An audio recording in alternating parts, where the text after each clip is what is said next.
हाँ तो नमस्कार जी, कैसे हैं आप सभी। उम्मीद करते हैं आप सभी बहुत अच्छे होंगे और बिल्कुल जबरदस्त तरीका से अपनी पढ़ाई को कर रहे होंगे। आज लेके आए हैं इतना ना ज्यादा जबरदस्त टॉपिक, यानी कि ऑब्जेक्टिव लेके आए हैं। और ये जो है हिस्ट्री का दूसरा नंबर चैप्टर होने वाला है। और ये दूसरा नंबर चैप्टर मेरे बच्चे कहें तो यहाँ पे अगर देखा जाए तो समाजवाद और साम्यवाद का जो है ना, ये टॉपिक आज लेके आए हैं। और इसमें का वेरी वेरी इंपॉर्टेंट ऑब्जेक्टिव लेके आए हैं, जिसमें से आपको एग्जाम में रामबाण क्वेश्चन मिलने वाला है। ठीक है, तो आइए बच्चों यहाँ पे बिना देरी किए सवाल को स्टार्ट करते हैं। और इसका सब्जेक्टिव की अगर बात करें तो सारा का सारा सब्जेक्टिव मैंने पिछले क्लास में बता दिया है। अगर उसे देखना चाहते हैं तो प्लेलिस्ट में जाकर के देख सकते हैं। ठीक है, चलिए बिना देरी किए क्लास को स्टार्ट करते हैं। सबसे पहला क्वेश्चन हम यहाँ लेके आते हैं। सबसे पहला क्वेश्चन आपको यहाँ पे है मेरे बच्चे। पहला नंबर सवाल यह है कि वैज्ञानिक समाजवाद के जनक किसे माना जाता है।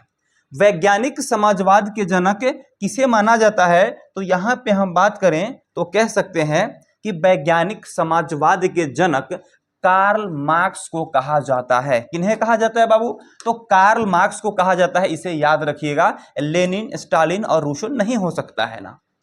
और आज का ऑब्जेक्टिव इतना खास होने वाला है ना कि आप लास्ट में कमेंट बॉक्स में जरूर बताइएगा कि जितना आज तक मैं ऑब्जेक्टिव करवाया हूं, किसी भी सब्जेक्ट का क्यों ना हो, इसमें खास चीज क्या देखने के लिए मिल रहा है और इसमें बदलाव क्या मिल रहा है, चेंजिंग क्या मिल रहा है। ठीक है, तो आइए यहां पे हम आपको बताते हैं कि वैज्ञानिक समाजवाद के जनक किसे कहा जाता है, कार्ल मार्क्स को कहा जाता है। ये सभी नहीं हो सकते, ये गलत हो जाएंगे। क्लियर है। चलो बाबू अगला क्वेश्चन यहाँ पे देखते हैं। अगला क्वेश्चन की अगर हम बात करते हैं तो कार्ल मार्क्स का जन्म किस देश में हुआ था। किस देश में हुआ था कार्ल मार्क्स का जन्म, तो प्यारे बच्चे इसका जन्म जो है ना जर्मनी में हुआ था। कहां पर हुआ था, कार्ल मार्क्स का जन्म किस देश में हुआ था, तो जर्मनी में हुआ था, है ना। कहां पर हुआ था, जर्मनी में। ठीक है, चलिए अगला क्वेश्चन की बात करते हैं, तीसरा नंबर की। तो दास कैपिटल के लेखक कौन है, बताइए।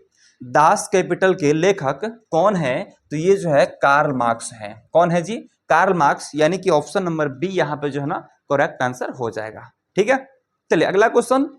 अगला सवाल की अगर हम बात करें तो देख रहे हैं यहाँ पे कि कम्युनिस्ट घोषणा पत्र का प्रकाशन कब हुआ था। यानी कि कम्युनिस्ट घोषणा पत्र का प्रकाशन की हम अगर बात करते हैं तो यहाँ पे चौथा नंबर सवाल का बिल्कुल भी सही आंसर आपको हो जाएगा। ये जो है ना 1848 में हुआ था। कब हुआ था जी, 1848 में हुआ था बाबू, है ना। चलिए अगला क्वेश्चन की बात करते हैं, पांचवा नंबर में कम्युनिस्ट घोषणा पत्र किसने लिखा था। किसने लिखा था बच्चों, तो ये जो है ना कार्ल मार्क्स एवं फ्रेडरिक एंगेल्स दोनों व्यक्ति मिलकर के लिखे थे, है कि नहीं। ये दोनों मिलकर के लिखे थे कम्युनिस्ट घोषणा पत्र, जो है कार्ल मार्क्स और फ्रेडरिक एंगेल्स दोनों मिलकर के लिखे थे, याद रखिएगा, है ना। चलिए अगला क्वेश्चन की बात करते हैं, छठा नंबर की। तो फ्रेडरिक एंगेल्स किस देश के थे, बताइए। फ्रेडरिक एंगेल्स जो है किस देश के थे, सवाल है यहाँ पर। तो इसका ऑप्शन हो जाएगा आपको जर्मनी के थे। कहाँ के थे, तो जर्मनी के थे। फ्रेडरिक एंगेल्स कहाँ के थे, जर्मनी, याद रखिएगा, है ना। पेपर में पूछा जा सकता है 2027 में, है ना। चलिए बाबू अगला सवाल की तरफ रुख करते हैं। अगला सवाल कह रहा है कि समाजवाद का मुख्य उद्देश्य क्या है। समाजवाद का मुख्य उद्देश्य क्या होता है, ये सवाल में पूछ रहा है आपसे, प्रश्न पूछा जा रहा है। तो इसका उत्तर हो जाएगा सामाजिक एवं आर्थिक समानता। समाज और जितने भी लोग हैं सभी धन दौलत के माध्यम से देखा जाए तो सभी के नजरिए से सभी लोग बराबर होना चाहिए। उच्च नीच का भावना जो है नहीं होना चाहिए। हम उसी को क्या कहते हैं, तो समाजवाद का मुख्य उद्देश्य कहते हैं। समाजवाद जहां पे भी उत्पन्न हो रहा है समझिए कि लोगों को बराबर कर देना है, ठीक है ना। अगला सवाल की बात करें तो साम्यवाद में उत्पादन के साधनों पर किसका अधिकार होता है, तो राज्य का अधिकार होता है ना। किसका अधिकार होता है जी, तो राज्य का अधिकार होता है, याद रखिएगा, है ना। आइए अगला सवाल की तरफ रुख करते हैं। मार्क्सवाद का आधार क्या है। मार्क्सवाद यानी मार्क्स क्या चाहता था, कार्ल मार्क्स चाहता क्या था, उसका आधार क्या था, तो उसका आधार था वर्ग संघर्ष। कि लोग जितने भी छोटे वर्ग के लोग हैं वे लोग संघर्ष करें और जितने भी उच्च वर्ग के लोग हैं ना उनको बराबर में लाएं। समानता का भेदभाव होना चाहिए, उच्च नीच का भावना को खत्म करना चाहते थे कार्ल मार्क्स, है कि नहीं। अगला क्वेश्चन की बात करते हैं यहां पर, सर्वहारा वर्ग किसे कहा जाता है। सर्वहारा वर्ग किसे कहा जाता है, बताइए। तो सर्वहारा वर्ग जो है यहाँ पे अगर बात करें तो मजदूर वर्ग को कहा जाता है, क्योंकि बहुत सारे कास्ट में जो है ना गरीब लोग पाए जाते हैं और मजदूरा वर्ग के लोगों को ही सर्वहारा वर्ग के लोग कहा जाता है, यानी सर्वहारा वर्ग कहा जाता है तो मजदूरा वर्ग के लोगों को, है कि नहीं। चलिए आगे बढ़ें, अगला सवाल की तरफ रुख करते हैं। कह रहा है कि बुर्जुआ वर्ग किसे कहा जाता है, बुर्जुआ वर्ग जो है किसे कहा जाता है। तो अगर हम देखें यहां पर तो बुर्जुआ वर्ग जो है पूंजीपति वर्ग के लोगों को कहा जाता है, पूंजीपति वर्ग के लोगों को बुर्जुआ वर्ग कहा जाता है। बाबू ध्यान रखिएगा, आप लोग परीक्षा में पूछा जा सकता है। ये तीनों नहीं होगा, यहां पे हो जाएगा क्या, पूंजीपति वर्ग हो जाएगा। ठीक है, आज के ऑब्जेक्टिव में मैंने पहले ही बोला है कि कुछ खास होने वाला है, ठीक है ना। उसको कमेंट बॉक्स में जरूर लिखिएगा कि क्या खास हुआ है आज के ऑब्जेक्टिव में, है ना। चलो बच्चों आगे बढ़ जाते हैं। अगला सवाल की बात करें तो 12 नंबर सवाल है, रूस में 1905 की क्रांति का प्रमुख कारण क्या था। 1905 की क्रांति का प्रमुख कारण क्या था। तो जारशाही का दमन, जारशाही का दमन, यानी वहां के राजा जो थे अपना वश चलाते थे। क्या चलाते थे, अपना वश चलाते थे। और आप सभी लोग जानते हैं और मैंने इस चीज को बताया भी है कि रूस में राजा को क्या कहा जाता है, तो जार कहा जाता है। क्या कहा जाता है, जार, रूसी भाषा में जार कहा जाता है। ठीक है, और जारशाही का मतलब होता है अपना मनमानी चला रहे थे वहां का राजा, और इसी को लेकर के तो क्रांति हुआ था। और इस क्रांति का मेन कारण क्या था, जारशाही का दमन। दमन का मतलब होता है खात्मा करना, खात्मा कर देना, है ना। तो वहां के राजा को क्या किए, सभी लोग मिलकर के खत्म कर दिए, उनका गद्दी पर से जो है ना उठना करवा दिए, है ना। चलो अगला सवाल की बात करते हैं। कह रहा है कि ब्लडी संडे घटना कब हुई थी। ब्लडी, ब्लडी तो एक प्रकार का ये जो है ना गाली के रूप में लोग देते हैं, ऐसे गाली के रूप में सीबीएसई वाले देते हैं, है ना। सीबीएसई वाले जो है ना ब्लडी फुल वगैरह ब्लडी वगैरह करते रहते हैं हमेशा। तो यहाँ पे कह रहा है कि ब्लडी संडे घटना कब हुई थी। तो ये जो है 1905 में हुई थी। कब हुई थी बाबू, 1905 में। ब्लडी संडे घटना 1905 में हुई थी, है कि नहीं। चलिए 1905 ये गलत हो जाएंगे, है ना। चलो अगला सवाल है, ब्लडी संडे की घटना किस देश में हुई थी। ये भी सोचने वाली बात है कि ये जो है घटना 1905 में तो हुई थी, लेकिन किस देश में हुई थी मेरे बच्चे। तो ये जो है ना रूस में हुई थी। Bloody Sunday, bloody Sunday, bloody Sunday को हम कह सकते हैं खूनी रविवार, खूनी रविवार कह सकते हैं, है ना। हिंदी में हम लोग इसको किस नाम से जानते हैं बाबू, तो हम लोग इसको जानते हैं खूनी रविवार के नाम से, और इसे इंग्लिश में कहा जाता है ब्लडी संडे, है ना। तो ब्लडी, ब्लड मतलब खून होता है, वो गाली वाला ब्लडी नहीं बोला है यहाँ पर, है ना। चलिए तो यहाँ पे ब्लडी संडे रूस में। चलो आगे बढ़ते हैं। अगला सवाल है, कह रहा है कि रूस का अंतिम जार कौन था, यानी अंतिम शासक कौन था। जार का मतलब क्या होता है बाबू, जार का मतलब क्या होता है, तो जार का मतलब होता है यहाँ पर शासक, है कि नहीं। और रूस का जो है यहाँ पे पूछा जा रहा है अंतिम शासक कौन था, तो निकोलस द्वितीय, है ना। निकोलस द्वितीय था, याद रखिएगा, है ना। आइए अगला क्वेश्चन की तरफ रुख करते हैं। रूस की संसद को क्या कहा जाता था। रूस की संसद को क्या कहा जाता था, तो यहां पे मेरे बच्चे ड्यूमा कहा जाता था। क्या कहा जाता था जी, ड्यूमा कहा जाता था। यहां पे इसका आंसर हो जाएगा ड्यूमा, ऑप्शन नंबर ए सही हो जाएगा, है कि नहीं। अगला क्वेश्चन की तरफ रुख करते हैं। कह रहा है कि फरवरी क्रांति कब हुई थी।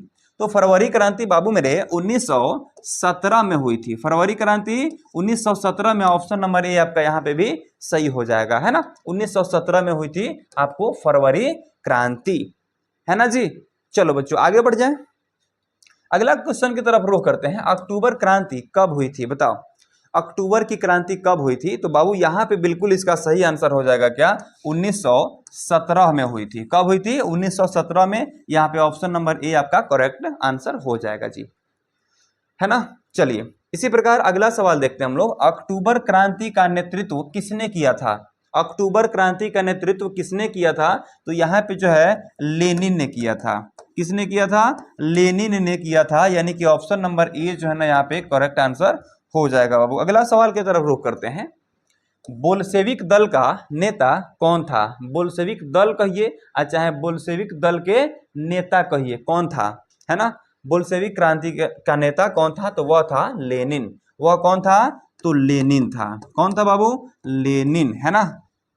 चलिए अगला सवाल की तरफ रुख करते हैं। 21 नंबर में कह रहा है मेनसेविक दल किस देश में से संबंधित है? एक होता है बोल्शेविक, एक होता है मेनसेविक। जो अधिक बोलने वाले लोग होते हैं, जो उच्च वर्ग के लोग होते हैं, उन्हें बोल्शेविक कहा जाता है, सॉरी मेनसेविक कहा जाता है। और जो नीचे वर्ग के लोग होते हैं ना, उनको बोल्शेविक कहा जाता है। ठीक है, तो यहाँ पे कह रहा है कि मेनसेविक दल किस देश से संबंधित था? तो ये जो है रूस से संबंधित था। किस देश से? रूस से संबंधित था, है ना। चलिए आगे बढ़ते हैं। अगला क्वेश्चन कर रहा है बोल्शेविक दल किस विचारधारा का समर्थक था? बोल्शेविक दल जो है किस विचारधारा का समर्थक था? तो वह था साम्यवाद, यानी कि ऑप्शन नंबर ए जो है ना यहाँ पे आपका सही हो जाएगा जी, है ना। ये जो है साम्यवाद का क्या था? समर्थक था। कौन? तो बोल्शेविक दल किस विचारधारा का समर्थक था? तो ये जो है ना कि साम्यवाद का समर्थक था। आगे बढ़ते हैं, अगला सवाल देखते हैं। कह रहा है कि 23 नंबर में रूसी क्रांति कब हुई थी? तो रूसी क्रांति 1917 में हुई थी, इसलिए इसे जो है 1917 की क्रांति के नाम से भी हम लोग जानते हैं, है ना। ये कब हुई थी? 1917 में, और इसे रूसी क्रांति कहिए चाहे 1917 की क्रांति के नाम से भी हम लोग इसी को जानते हैं। ठीक है, चलिए अगला सवाल है यहाँ पे। कह रहा है कि प्रथम विश्व युद्ध कब प्रारंभ हुआ था? प्रथम विश्व युद्ध जो है कब प्रारंभ हुआ था? तो यहाँ पे अगर हम बात करते हैं तो प्रथम विश्व युद्ध बाबू मेरे 1914 में प्रारंभ हुआ था, और ये चला था 1918 तक। कुल मिला के देखा जाए तो पूरी जो है ना 4 साल चला था। कितना साल चला था? 4 साल। द्वितीय की बात करें, अगर द्वितीय विश्व युद्ध की हम लोग बात करें तो ये जो है 1939 में स्टार्ट हुआ था और 1945 में खत्म हुआ था, यानी कुल मिलाकर के ये कितना चला था? तो 6 साल चला था, है ना। तो प्रथम की ही बात करना है, अभी हम लोग को यहीं तक रहना है। तो ये 1914 में स्टार्ट हुआ था प्रथम विश्व युद्ध, है ना। चलो आगे बढ़ते हैं, अगला सवाल की तरफ रुख करते हैं। कह रहा है कि प्रथम विश्व युद्ध में रूस किस पक्ष में था? प्रथम विश्व युद्ध में जो है रूस किस पक्ष में था? तो यहाँ पे बात करें तो मित्र राष्ट्र के पक्ष में था। किस राष्ट्र के? मित्र राष्ट्र के पक्ष में था, है ना।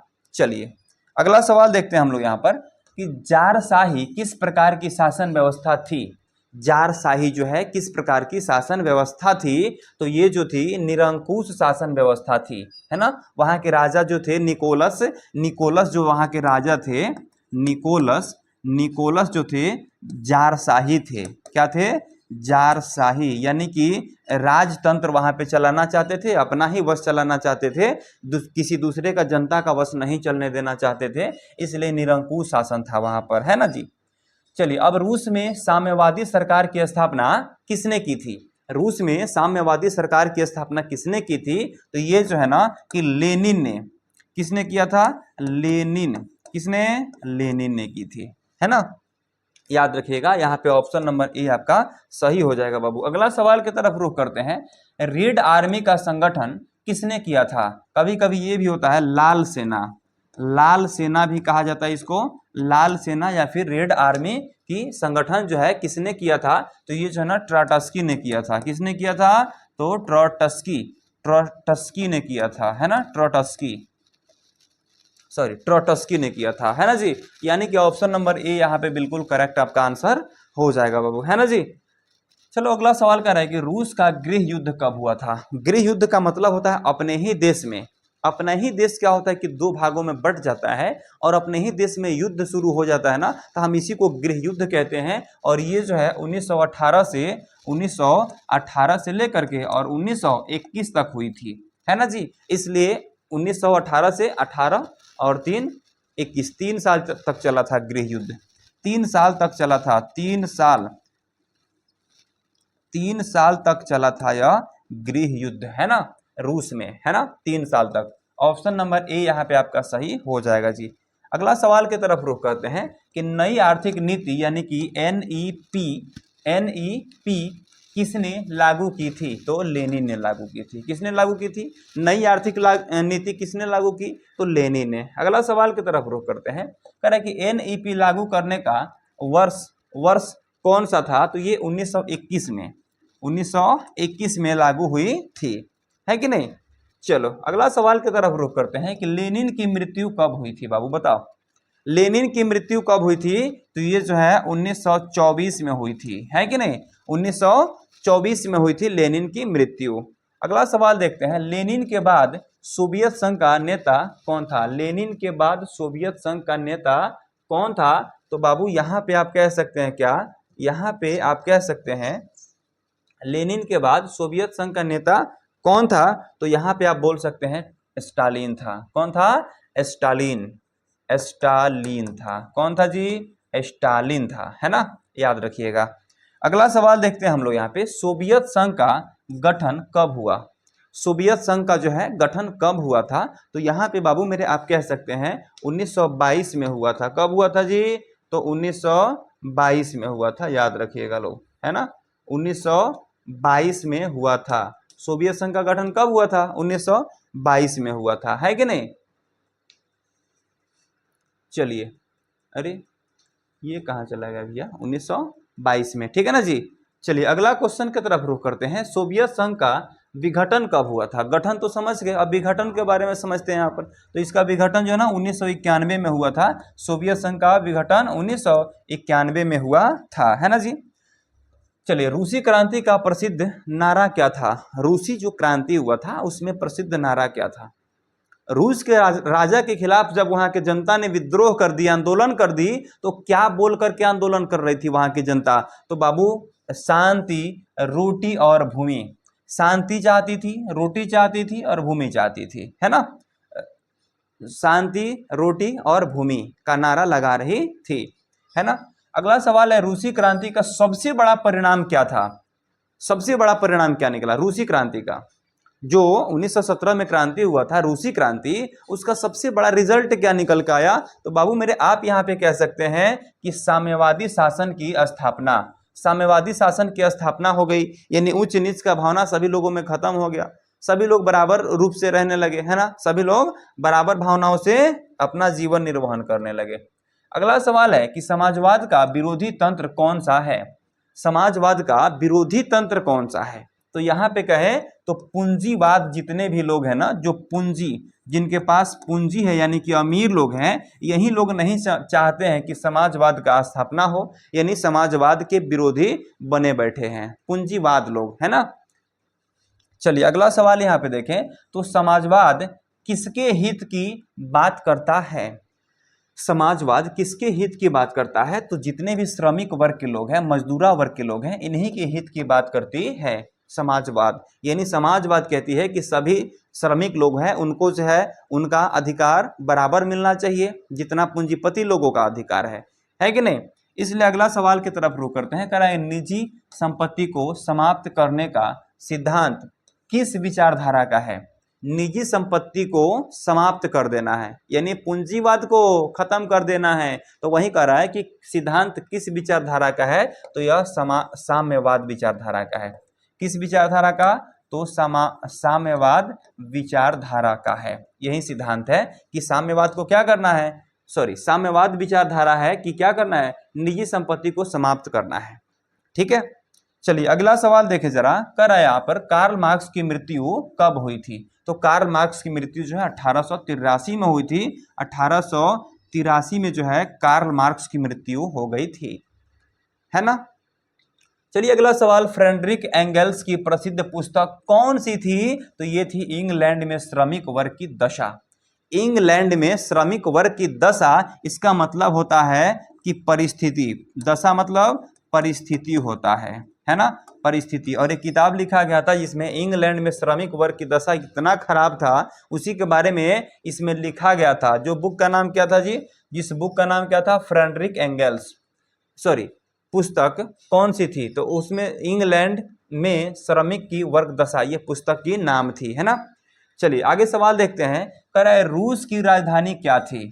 रूस की राजधानी कहाँ थी, है ना। तो रूस की राजधानी की बात करें तो पहले कहाँ थी राजधानी?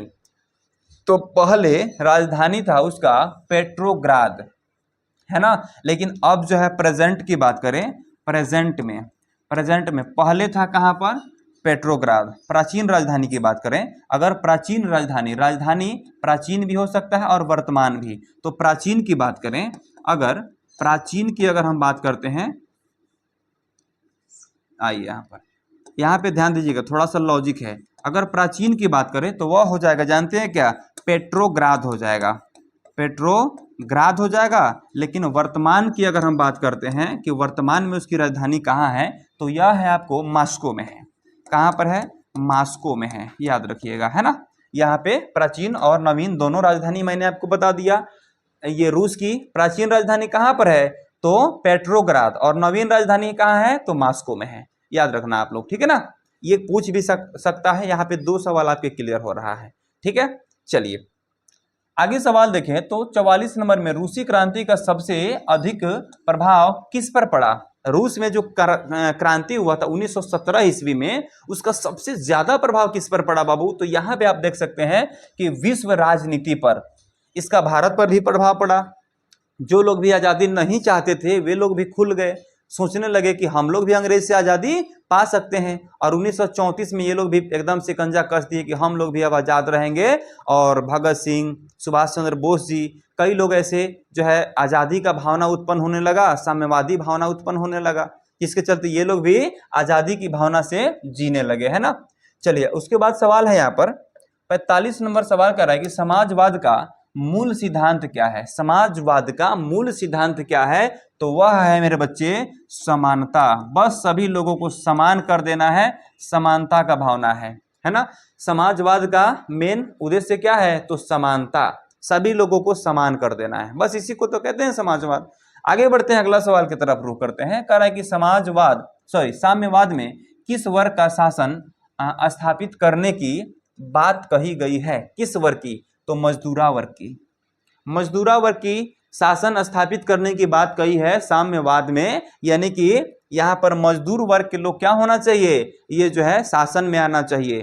कोई भी पूंजीपति लोग शासन में नहीं रहेंगे, सभी मजदूरा वर्ग का शासन होना चाहिए, सभी लोग एक समान होना चाहिए, है ना। चलिए आगे सवाल की तरफ रुख करते हैं कि वर्ग संघर्ष का सिद्धांत किसने दिया? तो कार्ल मार्क्स ने दिया था या फिर लेनिन ने? बताओ।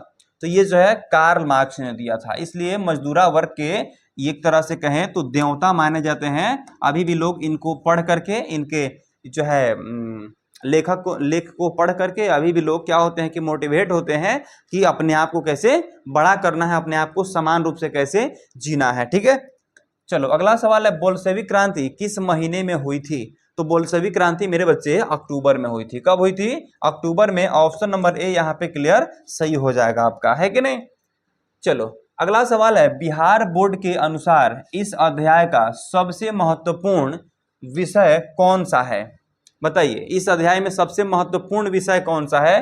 तो 1917 यानी रूसी क्रांति। 1917 की रूसी क्रांति इस पूरे अध्याय में सबसे महत्वपूर्ण है। ये सवाल मैंने अपने तरफ से रखा है आपके लिए कि आपका जो है ना थोड़ा सा नार्को टेस्ट हम कर लेते हैं कि इस पूरे अध्याय में सबसे महत्वपूर्ण टॉपिक है तो वह है रूसी क्रांति, जो कि 1917 में हुई थी, है ना।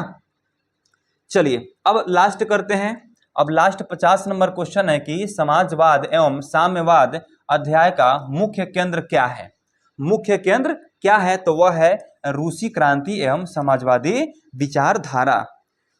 तो मेरे प्यारे बच्चे बिल्कुल आप लोग ईमानदारी से बताइएगा कि इस 50 क्वेश्चन में जो है कितना आप कर पाए, कितना आप कर पाए और एग्जाम में कितना कर पाएंगे। बिल्कुल ईमानदारी पूर्वक जो है ना आप कमेंट बॉक्स में लिख दीजिएगा, है ना। तो चलिए ये हो गया, आपको हिस्ट्री का दूसरा चैप्टर मैंने समाप्त कर दिया, है कि नहीं। अब चलते हैं, हम इसके बाद लेके आएंगे कोई हिंदी का बड़ा ही बेहतरीन टॉपिक, और एक चैप्टर आपको हिंदी में पढ़ाएंगे, ठीक है। और इसी टाइम पे पढ़ाएंगे जिस टाइम पे ये जो वीडियो आप देख पाते हैं, यहाँ पे जो है ये वीडियो आपको शाम में 6 बजे मिलता है, तो शाम में 6 बजे ही हिंदी का कोई एक चैप्टर पढ़ाएंगे बहुत ही बेहतरीन तरीका से। और उसके बाद फिर लेके आएंगे ज्योग्राफी का दूसरा चैप्टर, ठीक है। तो चलिए इसी के साथ आज के क्लास को समाप्त करते हैं। अगर वीडियो खूब अच्छा लगा होगा ना, तबे जाके वीडियो को लाइक कीजिएगा और हमसे हमेशा के लिए जुड़ने के लिए चैनल को सब्सक्राइब करके बेल आइकन को दबा लीजिएगा। तो चलिए मिलते हैं नेक्स्ट क्लास में, तब तक के लिए सभी को tata, good bye, love you.